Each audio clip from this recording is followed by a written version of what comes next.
You are listening to Be Simply. This is Suzanne Toro, aka She.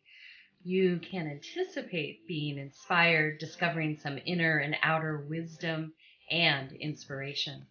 Without further ado, let's dive into Be Simply.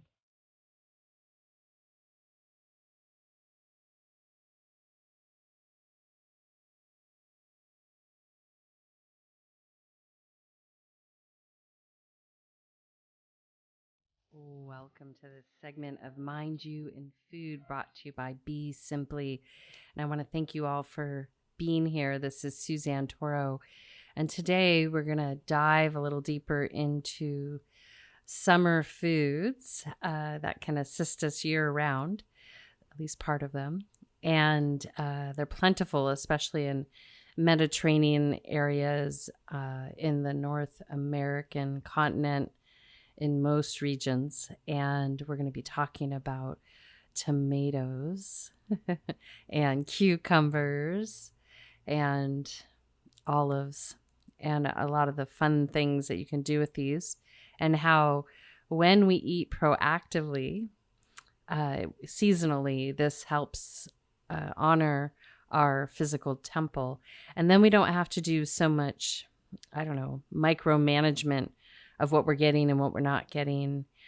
So the idea is for you to start listening to your body and listening to nature around you. And to be noted, sometimes a farmer will tell you that certain seasons don't yield crops. And if you're living in harmony with the land, there's a reason for that too. So as I've mentioned before, we have access to almost all foods at all different times of year when they're not naturally grown. And slowly, bit by bit, we're migrating back to this concept of eating seasonally.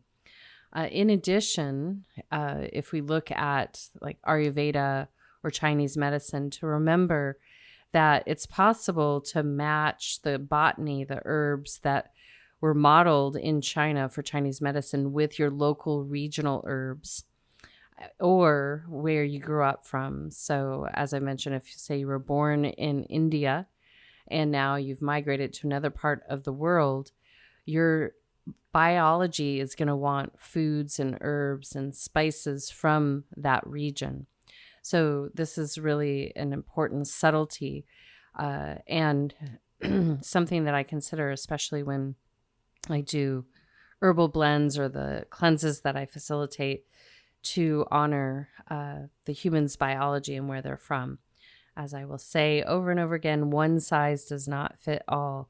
And the more things that we fill into our system, the more complex it gets. It's like filling a petri dish with a lot of stuff. For those of you that might be familiar with the concept, they call it they put all the flavors in one like slushy. And so it gets jumbled up and even the flavors get mutated and everything. So if you can think about that, the simplicity of seasonal eating makes it really easy. And you'll notice that you will see what foods you really need. So in the summer months, we have plentiful tomatoes, which are so valuable. They have so many valuable properties. And rather than get stuck on all the properties and the nutrients and all of that, it's, I think, fun if we just start out with a couple classic recipes that you can find in the Mediterranean and Italy.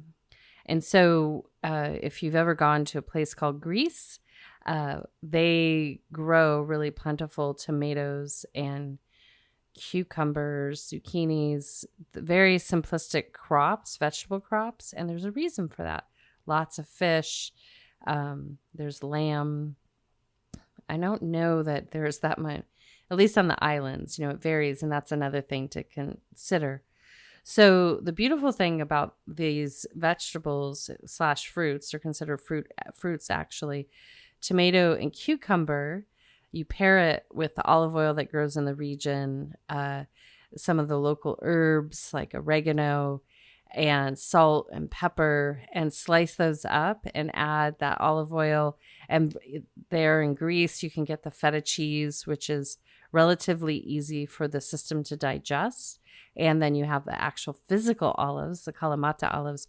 You blend that all up in a bowl and it gets so yummy. And then you can add some balsamic vinegar. Those things all together in summer months, one, are cooling. It's going to give you a pep in your step. It's going to hydrate you, and it's going to preload you for the fall to winter months. And then because typically we can't eat our entire harvest, your leftover, especially tomatoes, you can take those and make a sauce or a base sauce to jar and save for the winter months. And again, when you're starting to get into flu season and cold season, you can utilize that. So for our brothers and sisters down under, this is a great time for you to use tomatoes also, tomatoes, garlic, and onions. And then another great dish that is valuable from the Mediterranean is to do gazpacho. And this runs from Greece to Italy to Spain. Nice, cool soup. Again, hydrating, a lot of potassium in there. So it helps, especially if you've overheated, it can replenish the system. In addition, those levels of potassium, I guess I did get into the nutrients, will help with any kind of cramping. And if you get a summer or winter cold or virus, it helps you replenish rather rapidly. So you can look to those as a beautiful food source that you can have on hand, and they're really refreshing. In addition, from that gazpacho, what you do is you get your local tomatoes. You're going to use all the same ingredients minus the olives. You could put olives in there, but what I'd recommend is tomatoes, basil, a little bit of balsamic. And if you get a chocolate infused balsamic, the tomatoes really like a little chocolate, salt, pepper, and you can use the cucumber in there. In addition, a little the Spanish almonds make it really, really yummy.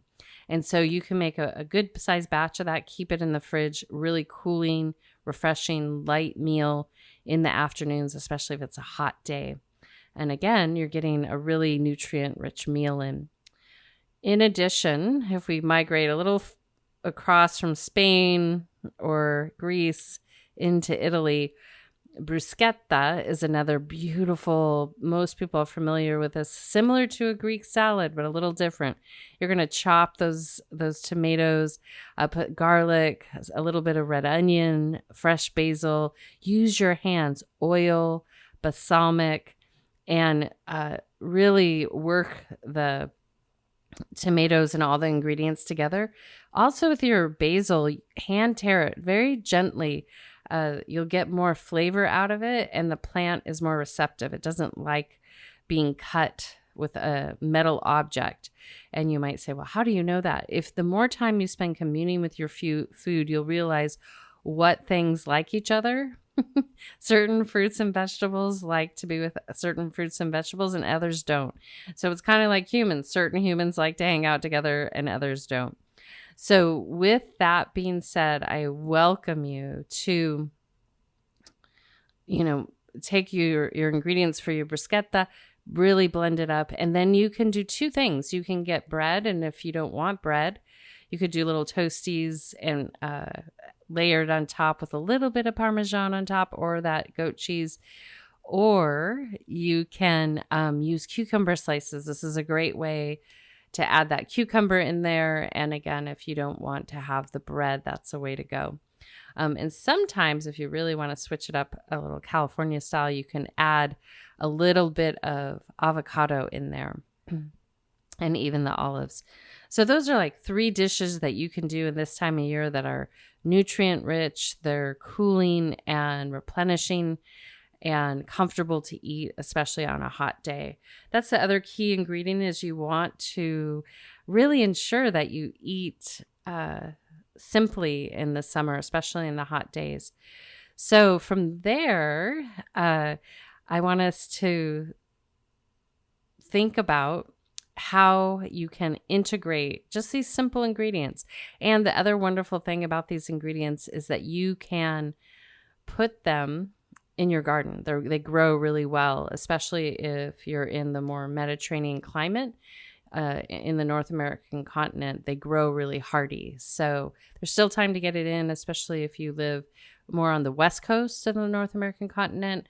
Summer goes here longer, all the way through September, sometimes into October. So you have a little bit longer season to work with. So a couple drinks that you can use with these ingredients that I've mentioned is one, you can take the cucumber and the basil and make a really nice spa water for the summer months. And you could actually infuse some of that lemon in it that we talked about, and then mint. So basil, mint, lemon, and cucumber. Mix that all up into a big tumbler and drink on that. It's better to drink room temperature versus ice. And yeah, it's fun to have a little bit of cool. If you've overheated, you really want to go for room temperature, or if you have a fever, room temperature. You don't want things too cold, closer to the natural body temperature. And if you've ever lived in a really hot climate, you'll understand this. Like, we used to make sun tea and you drink it warm out of the sun, and it was like awesome. Your body really responds well to it. Occasionally it's nice to have like ice and things. It really is, or an ice cream or a popsicle, but go light on that, because again, don't want to cool the body too quickly. And that's why that room temperature is so important. In addition, your digestive fire, even though you might perceive you're hot, your inner temperature is fairly warm. And so you don't want to bring it down too quickly and cause constriction.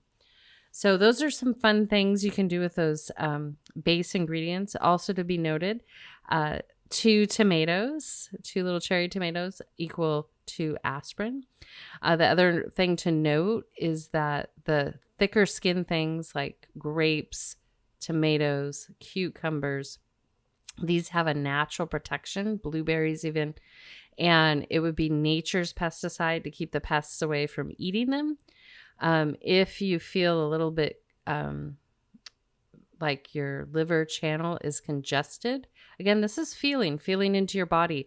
If you feel where your liver is, that you feel you're a little congested, maybe you've been putting too much toxins in your body or substances, then it's not so easy with tomatoes. But with the cucumbers, you can do that. You can peel grapes and you can peel tomatoes, but at least get some organic tomatoes so that you can make sure they're as clean as possible.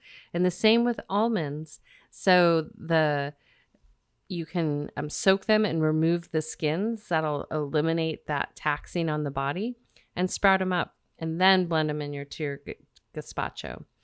And one other fun drink that people know, you can do a virgin Bloody Mary, and you can get the spices and the heat in there, and then you can use celery and olives, balsamic, again, just blending it all up. I'd even blend some cucumbers in there, and then you can have fun. This time of year is great for shrimp. Is actually aligned with the body. If you eat any type of seafood or animal product, you can make it like a shrimp cocktail in there, and it's helpful to the system. And then all the spice blends like the cayenne and the salt and the pepper and a little olive juice and balsamic mixed in there, and you could even do some horseradish. All of that is super medicinal and a great way to give yourself, again, some nutrients and have it be fun and flavorful. And then you can have fun. You can stick kale, celery, your seasonal. You can make it a full meal. So, and you don't have to put alcohol in it. So I encourage you, that's a really powerful drink. And imagine a lot of people that do drink heavy will order, what do they order? A Bloody Mary the next day. Well, guess what? Those tomatoes are acting as a pain reliever and an anti-inflammatory from the alcohol they've drank, and a hydrator. So it's all mixed together. And if you leave out the alcohol, even better, because then you can just be hydrated, replenished, and move into your day with freedom. So with that subject of freedom, when we are in a place where we can commune with food naturally, meaning that we don't have all these rules and regulations around eating, it becomes much more enjoyable. And so when we spend too much time over analyzing what something does and what it doesn't do, that can make it not as much fun. And so that's why I really encourage you to go to your local farmer's market, get to know your growers, grow your own food too, and have fun with it and listen to the body. Now, I was sharing this week with someone. Now, there's a concept that's pretty well known of intuitive eating. And the person that developed this, or maybe wrote the book about it, I don't know if she's the first person, came from a background of recovering from an eating disorder. And there's a couple things to know with intuitive eating. Until you're in that recovery stage, it's going to be a little bit more difficult to know what that means. Once you're in recovery, then you'll start understanding what your intuition is. And also, depending how frequently you're eating all these different things and how consistent you are with it, that also impacts what signals you're hearing for your food. And then the third part of that is if you're eating processed food, GMO food, that's going to impact your intuition with your food, because you're getting signals from the manipulated food in your body, which can confuse you. So an easy way to start out is to start to just get in love with food and see what jumps out to you and start to have a fun relationship with it, and then move from there. The most astonishing thing that I can share from being in the kitchen since I was a kid, studying nutrition and the different Ayurvedic science, Chinese medicine, the botany, herbalism, all these different things, is that the plants overlap. So there's so many good stuff out there. You're not going to miss it. So you don't need to be too much caught up in your head oh, I got to get extra vitamin C or extra this or that. Sure, if you have a deficiency and we've identified, if I was working with you one-on-one and we've identified, hey, let's try to eat a little bit more of this type of food to balance the system, that's different, but it still can be fun. So encourage you to bring fun and freedom into your kitchen, into your home, and get excited about it. That's going to deepen your relationship with yourself, Mother Nature, and what's needed, because it will shift from moment to moment, day to day sometimes.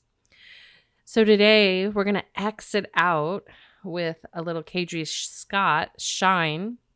I'm hoping it stays on here just to maybe share publicly. Kadri Scott is my daughter. And I've been having a little trouble on some of the streaming platforms saying that we don't have rights, but she is independently producing all of her music. I am assisting her in her musical career. And if you listen to her music, you will notice it has some wisdom in there. It's really beautiful. So if we can all, this gateway into summer, shine a light on all the good in the world, celebrate one another, welcome ourselves to look at the world with a fresh pair of eyes and see the beauty that's all around us. It's available to us, even in difficult times. Until next time, this is Suzanne Toro signing out with a full heart, a big smile, a gentle bow, a soft gaze, and a namaste. Be simply.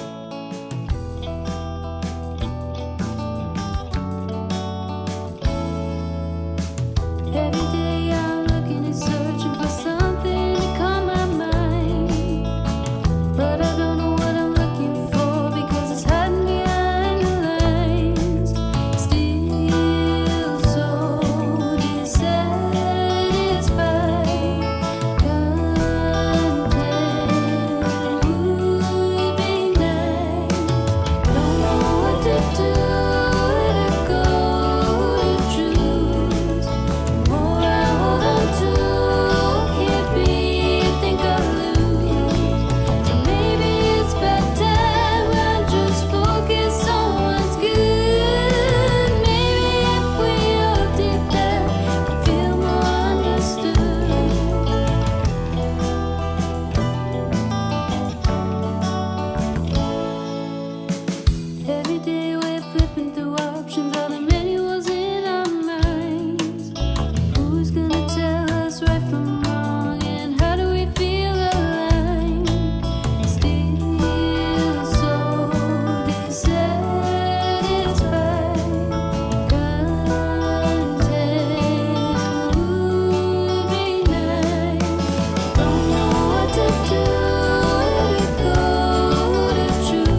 true.